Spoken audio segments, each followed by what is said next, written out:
Buenas tardes, compañeros y compañeras. En esta tarde me complace hablarles sobre la semiología del aparato respiratorio, presentado por Joaquín Martínez.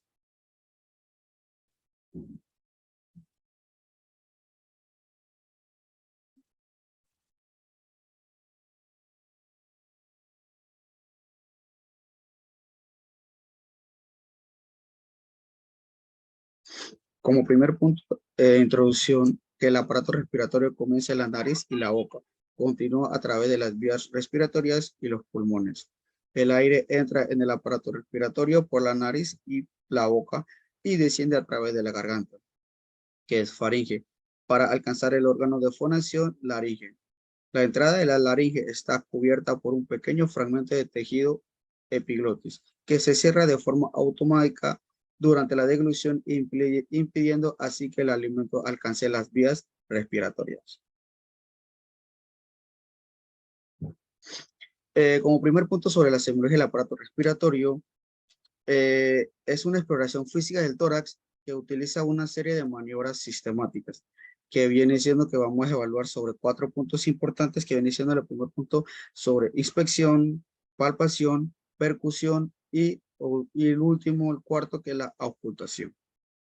Entonces, debe realizarse por planos anteriores, posteriores y lateral, de vértices a bases, comparando los hallazgos de un lado con los de otro, relacionándolos con las estructuras de la caja torácica y al describirlos, utilizar puntos de referencia anatómicos. Como en ese caso podemos observar en la imagen que aparece a la mano izquierda, donde el punto de referencia inicia con las clavículas, está la horquilla external, ángulo de Lois, que está ubicado por la segunda costilla. Entonces, el ángulo external, donde se une el cuerpo y el mango del esternón, y al que se une la segunda costilla, nos permite identificar los espacios intercostales siguientes. Entonces, para ello, el explorador desciende y bordea los arcos costales anteriores con los dedos centrales de su mano. Aquí, como lo mencionaba, para evaluación se necesita unas referencias anatómicas, como podemos observar en las imágenes de diferentes números y como por ejemplo, el número 1, que es la línea external media, donde está ubicada vertical a través del centro del externor, inicia de ahí. El segundo venía siendo las líneas medio claviculares, el tercero, que es la línea axilar posterior, el cuarto es la línea axilar anterior, y en el medio el quinto, que es la línea axilar media. El 6, 7, 8, 9, que cada una de ellas tiene su nombre, sería línea espinal media, líneas escapulares, área interescapular y por último la línea infraescapular. Como primer punto, como lo mencionaba, que se analiza, de forma sistemática. Vamos a iniciar con la inspección, que es inicialmente la actitud del paciente espontánea, nos va a brindar datos valiosos en cuanto al alivio o el empeoramiento de sus síntomas. Entonces, la ortopnea es la adopción de la posición de sentado para el alivio de la disnea. Más adelante, más detalle, voy a hablar sobre la ortopnea y con las imágenes correspondientes. En la inspección también vamos a evaluar el tipo respiratorio, que es, por ejemplo, en el hombre y en la mujer son diferentes, en el niño de igual manera diferente. En la mujer la respiración es costal superior, en el del hombre es costo abdominal y en el del niño es abdominal. Entonces la frecuencia respiratoria normal va de 14 a 22 respiraciones por minuto. Taquipnea, que es un aumento de la frecuencia respiratoria que va mayor a 22 latidos por minuto. La polipnea o hipernea, que es un aumento de la frecuencia respiratoria y aumento de la profundidad. En la bradipnea, que es una disminución de la frecuencia respiratoria que va a menor de 14 respiraciones por minuto en una parcial. Hipopnea, que es una respiración poco profunda o superficial. Y en la badipnea es una respiración profunda. Entonces, aquí los signos más comunes que podemos observar en el consultorio, que sería de la dificultad respiratoria, sería el signo de aleteo nasal, tiraje, uso de músculos accesorios. Y también les traje los valores normales de la frecuencia respiratoria de cada etapa de edad de vida y por la respiración por minuto que debe tener. Por ejemplo, en un recién nacido, la respiración va de 30 a 80 respiraciones por minuto. Lactante menor va de 20 a 40, lactante mayor, niño de 2 a 4 años, niño de 6 a 8 años, ya adulto viene siendo de 12 en adelante o 15 años en adelante.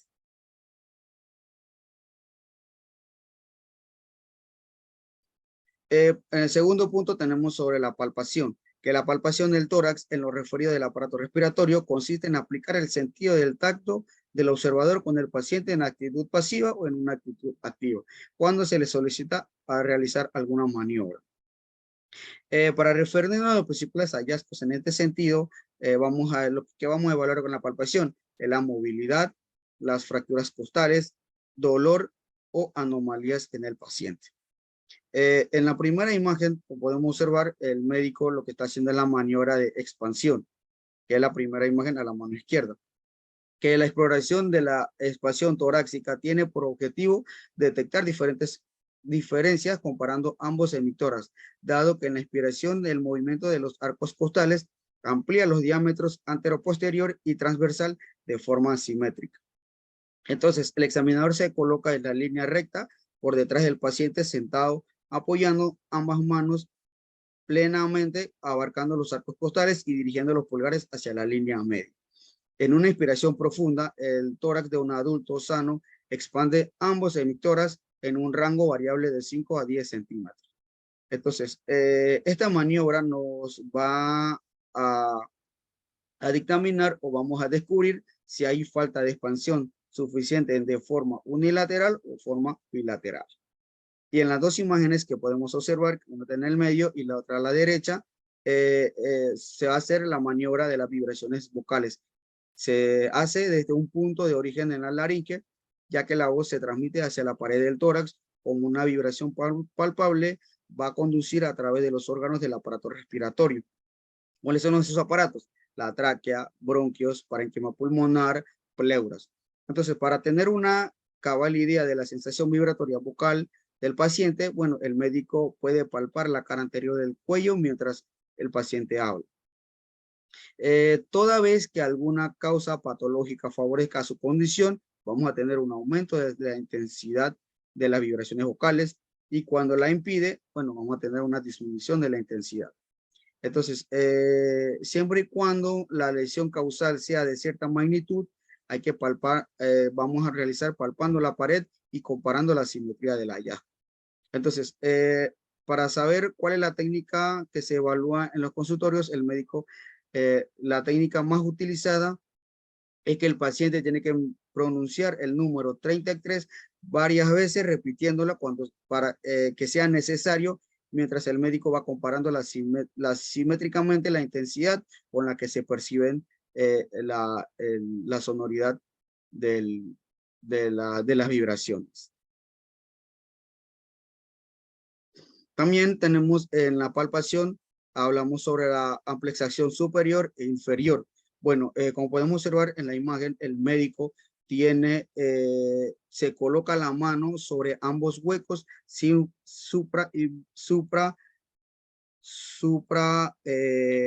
claviculares, como lo podemos ver acá. El médico tiene las dos manos ubicadas ahí, con los pulgares tocando la apófisis espinosa. Los dedos del medio e índice deben situarse sobre las clavículas, acá como lo podemos ver en la imagen. Entonces, las manos del explorador deben de colocarse con suavidad y sin realizar ninguna presión para poder permitir el movimiento libre del tórax.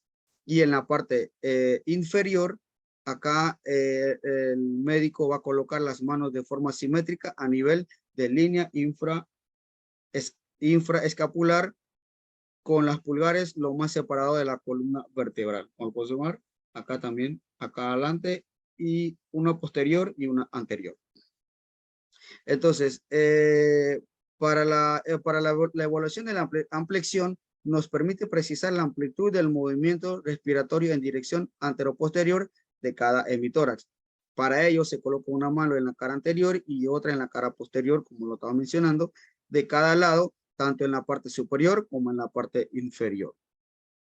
Y entonces, como lo mencionaba anteriormente también, si hay una disminución unilateral, ¿qué lesiones vamos a tener? Son patologías lesiones extensas, sínfisis pleural, atelectaxia y derrame pleural masivo y neumotórax también. Y si es una disminución bilateral de ambos lados, bueno, vamos a tener enfisema pulmonar, fibrosis pulmonar y derrames bilaterales. En la percusión, es el tercer punto, que la percusión del tórax se efectúa con la técnica universal, que es dígito digital, como lo podemos observar en la imagen primera y en la imagen 2. Bueno, los objetos macizos generan un ruido seco y apagado. Por ejemplo, sería una pared, mientras que los que contienen aire dan un sonido con cierta resonancia, que sería en la caja vacía. Bueno, los sonidos que se obtienen o se caracterizan va a ser de diferentes sonidos. Por ejemplo, hay sonoridad, hay matidez, hay timpanismo. Vamos a mencionarlas, definirla cada una de ellas. Sonoridad, que es el ruido grave y retumbante, como el golpe sobre el parche de un tambor, que corresponde a la mayor parte del tórax, incluyendo el esternón y la columna vertebral. Y en la matidez va a ser seco y apagado, de corta duración. Para conocerlo, el aprendiz puede percutir el muslo o la masa del deltoides, que es un punto intermedio entre la sonoridad y matidez. Y en el timpanismo, que es el sonido con cierto timbre musical y resonante, corresponde a grandes cavidades con aire. Bueno, en general, el cuerpo humano normal ofrece todas las variantes de los sonidos percutorios, pero el carácter patológico está determinado porque el hallazgo no corresponde al sitio explorado. Es decir, es normal la matidez en el muslo, pero es patológico encontrarla en el espacio de Traube.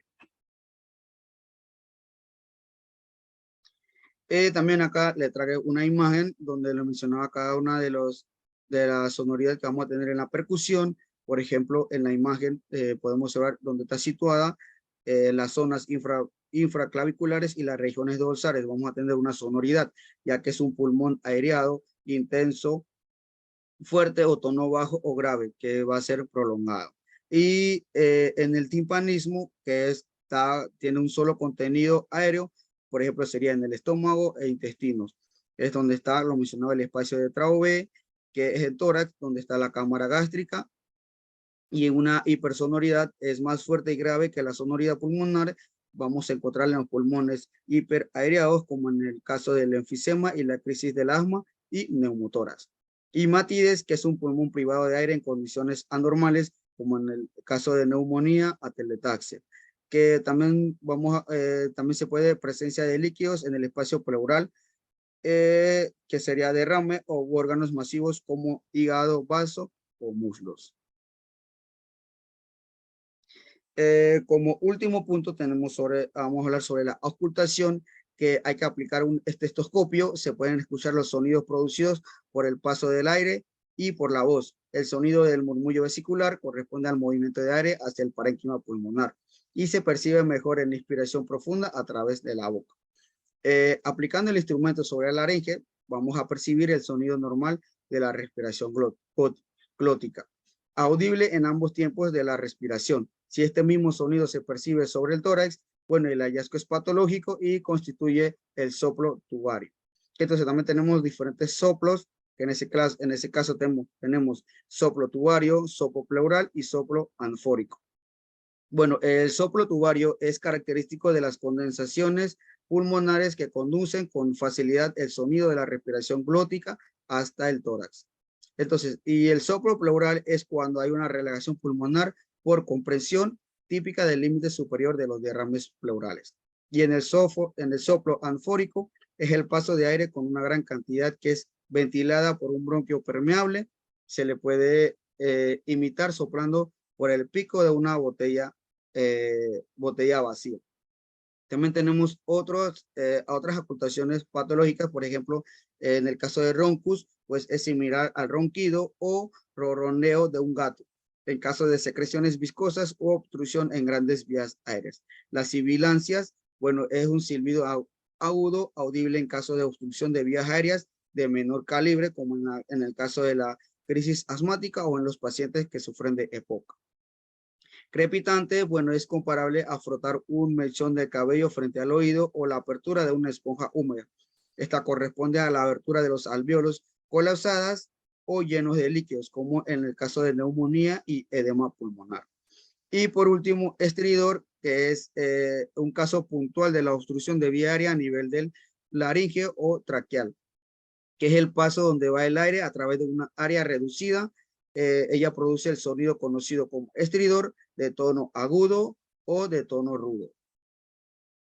Bueno, ya entrando un poquito sobre la anamnesis del aparato respiratorio, pues en los motivos de consulta que vamos a tener, bueno, pacientes con disnea, tos, expectoración, hemoptisis y dolor torácico.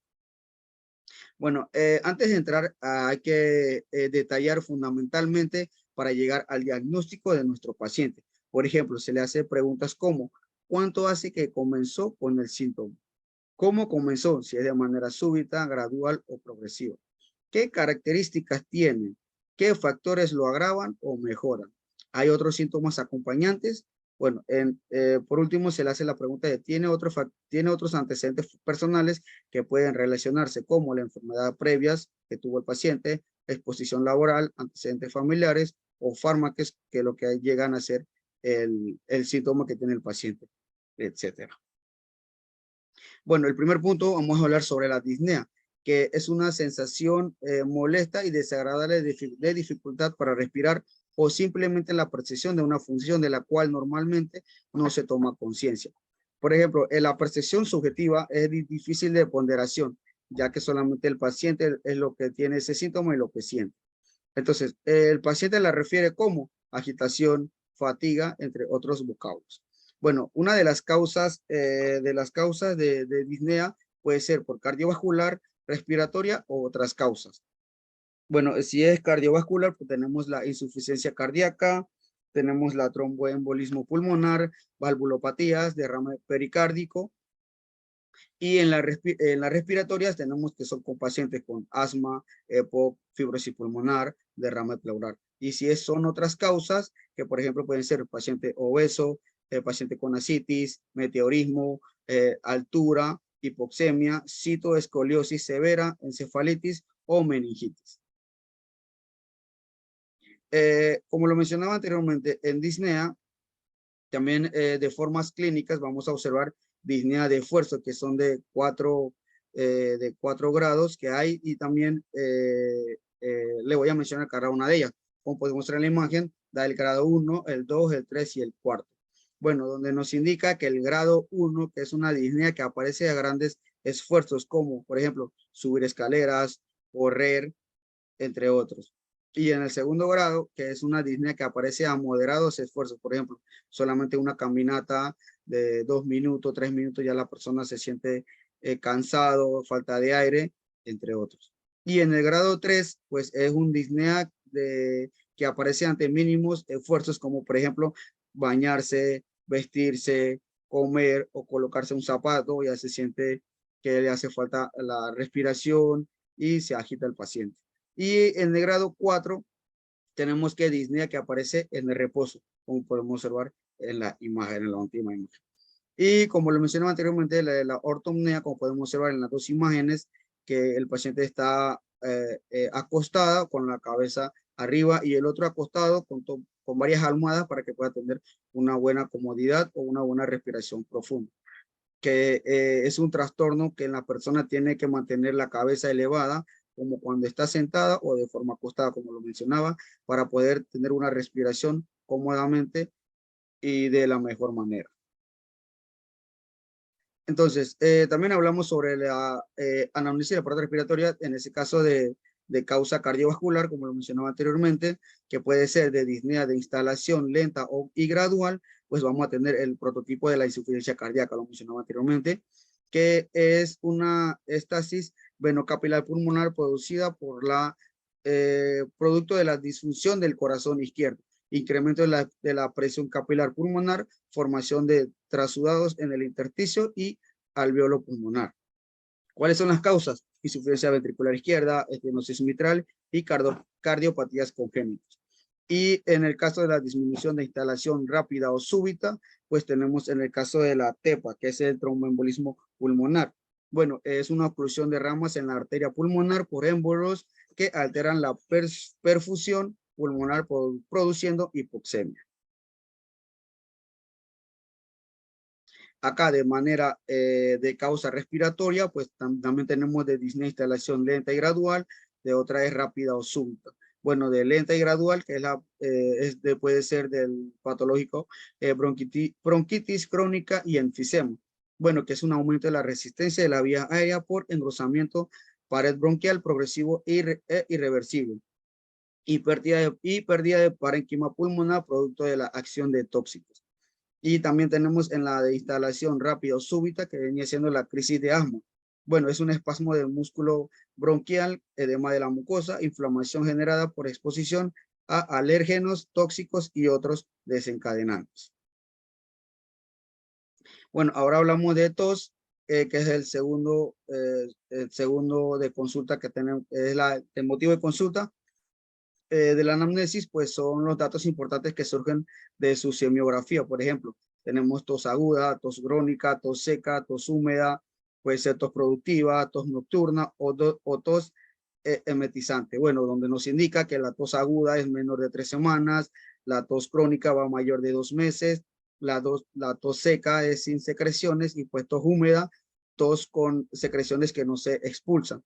Y la tos productiva es tos con expectoración, la cual podrá ser de forma mucosa, purulenta, mucopurulenta o serosa o hemoptoica. También tenemos la tos nocturna, que es la diurna, predominio de diferentes de cúbitos. Y en la tos emetizante, que es quintosa y bitonal. También hablamos sobre la hemoptisis, que pues es una eliminación por la boca de sangre procedente de vías respiratorias inferiores o pulmonares. Bueno, los productos principales que hay que distinguir entre una hemoptisis, hematemesis, epictasis y gingivorragia. También tenemos que es una expectoración hemoptoica, que cuando son secreciones con estrías de sangre, y hemoptisis franca, que es solamente solo sangre. Y causas más frecuentes de hemoptisis puede ser por bronquitis aguda, neumonía intersticial aguda, que es la NIA, cáncer de pulmón, bronquiectaxias, también tenemos la tromboembolismo pulmonar y la tuberculosis. Ahora del dolor torácico, pues como todo dolor hay que respetar su sonografía, por ejemplo, para evaluar de manera alicia, donde hay la aparición, la localización y la intensidad, C si tiene una, continúa en el dolor donde está y irradiación si se va de otro lado, bueno, A de si hay mejoría o hay empeoría. Bueno, de las causas de dolor torácico, pues también tenemos que pueden ser cardiovasculares, respiratorias, digestivas, caja torácica, entre otras. Pues las cardiovasculares venían siendo infarto agudo al miocardio, valvulopatías, arritmias, tromboembolismo pulmonar, y en las respiratorias que puede ser neumonía, derrame pleural, cáncer de pulmón, y en las digestivas son esofagitis, espasmo esofágico, colexistitis, etcétera. Y en la caja torácica, pues costocondritis, neuralgia intercostal, fibromialgia, etcétera. Y entre otras causas que también puede ser por tumores en mediastino y neumomediastino. En el toro torácico de causa respiratoria, pues ya aparece solo si están comprometidas las vías aéreas o la pleura. Esta se caracteriza por ser localizado, continuo, punzante o sordo de tipo mecánico, es decir, aumento con los movimientos, la tos y la inspiración, que tiene un compromiso pleural, o urrente, que es en la región precordial, aumenta con la tos, que es un compromiso bronquial. Acá sobre la evaluación del aparato respiratorio le voy a poner un video donde hablaba una de cada una de las cuatro formas para evaluar, que viene siendo de forma de inspección, palpación, percusión y auscultación.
o la transmisión de sonido que encontramos en cada una de las regiones torácicas.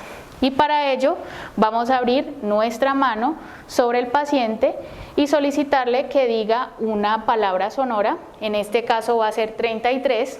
Hay que tratar de diferenciar las diferencias o variaciones que podemos encontrar entre el sexo masculino y femenino, por lo que la voz del sexo masculino tiende a ser más grave por cambios endocrinos normalmente que exige su ciclo vital normal. Entonces la palabra sonora que le podemos decir al paciente que diga es 33, 33, 33. Y hacerlo también en la otra disposición que sería el lado contralateral.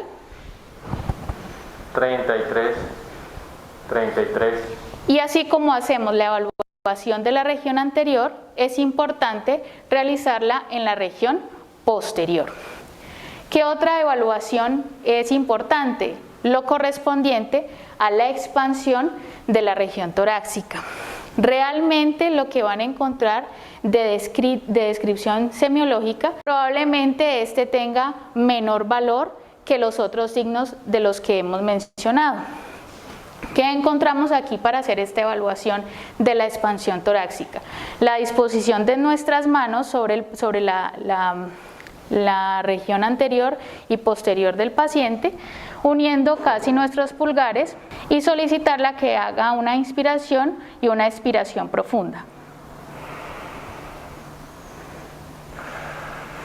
De esta forma podemos evaluar varias cosas. Una, la disposición que tiene o la elasticidad de la caja del tórax al el paciente inspirar y expirar profundamente, pero además si esta movilidad es simétrica o asimétrica. Podríamos encontrar que en la inspiración profunda y expiración, que le vamos a pedir que la repita, encontremos que sea solamente un lado el que se mueva y el otro no, y esto nos hablaría de síndromes realmente pleurales o descritos en una sola región del tórax y que tendrían un valor importante. Así como evaluamos hacemos esta valoración de la región anterior, debemos hacerlo en la región posterior y adicionalmente evaluar la expansión que encontramos en la región superior del tórax. Ya evaluamos la región anterior y es importante evaluar la expansión que tenemos en los vértices. Para eso vamos a utilizar también nuestra mano abierta, dejando los pulgares en la región de la espalda o posterior del paciente. Respire, bote el aire, respire, bote el aire, respire, bote el aire, respire. Como ustedes ven, respire, bote el aire. Lo estamos haciendo comparativamente, al mismo nivel, pero en el hemitórax contralateral. Y a este nivel, una región que no debemos olvidar es la que se encuentra más lateral, y para ello me voy a concentrar en esta región, no queriendo decir que en la parte inferior solamente lo vamos a hacer en este lado, sino que tenemos que tratar de recubrir toda la región que por la disposición del paciente se puede olvidar y que nos puede dar signos importantes. Hay que tratar de separar los sonidos que encontramos a nivel cardíaco y a nivel respiratorio, porque cuando estemos en el hemitórax izquierdo y en la parte superior del hemitórax derecho, encontramos los sonidos cardíacos que pueden parecer que olieran los sonido más apagado. Igual encontramos diferencias en cuanto vamos descendiendo. Aquí vuelve a estar un sonido apagado, que es la matidez hepática normal, y encontramos el timpanismo, que a veces encontramos porque se encuentra en la cámara gástrica, y es un sonido mucho más sonoro. La percusión la hemos hecho comparativamente en la región anterior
Bueno, como lo podemos, estábamos observando el video, pues más adelante ustedes pueden seguir viendo el video a detalle, como lo mencionaba cada una de las que podíamos haber observado de manera de inspección, cuando es percusión, cuando es la auscultación y cuando es la palpación. Con mucho más tiempo ustedes pueden observar el video, es mucho mejor, es más detallado y de forma estudiable es mucho mejor. Y pues para terminar, como conclusión, tengo que los órganos del sistema respiratorio son de suma importancia. Cada uno de ellos tiene su función y al no cuidar de ellos tiene sus consecuencias. Es muy importante que a la medida que no sea posible, evitemos exponernos a los factores que pueden llevar al contagio de alguna enfermedad letal. Y si bien es cierto que la mayoría de las enfermedades respiratorias tienen cura y no son peligrosas, también es cierto, que al no tratarlos a tiempo puede tener unas consecuencias nefastas en la salud del ser humano. Y eso sería todo. Muchísimas gracias. Que tengan buenas tardes.